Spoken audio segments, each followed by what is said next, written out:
امیر علیہ السلام فرماتے ہیں زبان جو نا زبان یہ گوشت کی ایک بوٹی ہے، لیکن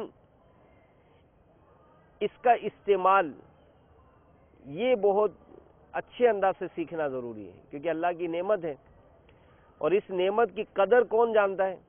جو گنگا ہے، جو بول نہیں سکتا ہے، وہ زبان کی قدر جانتا ہے کہ زبان کا درست استعمال جنت میں اور اس کا غلط استعمال جہنم میں داخل کر سکتا ہے۔ کہ اگر کوئی بدترین کافر ہے دل کی تصدیق کے ساتھ اس زبان سے لا الہ الا اللہ محمد رسول اللہ صلی اللہ علیہ وآلہ وسلم پڑھ لیتا ہے تو وہ کفر و شرک کی ساری گندگی سے پاک ہو جاتا ہے۔ اس کی زبان سے نکلا ہوا یہ کلمہ اس کے تمام گزشتہ گناہوں کے میل کچیل کو دھو ڈالتا ہے۔ زبان سے ادا کیے ہوئے اس کلمہ پاک کے باعث وہ گناہوں سے ایسا پاک و صاف ہو جاتا ہے جیسا کہ اس روز تھا جس روز اس کی ماں نے اسے جنا تھا۔ یہ عظیم مدنی انقلاب دل کی تائید کے ساتھ زبان سے ادا کیے ہوئے کلمہ شریف کی بدولت آیا۔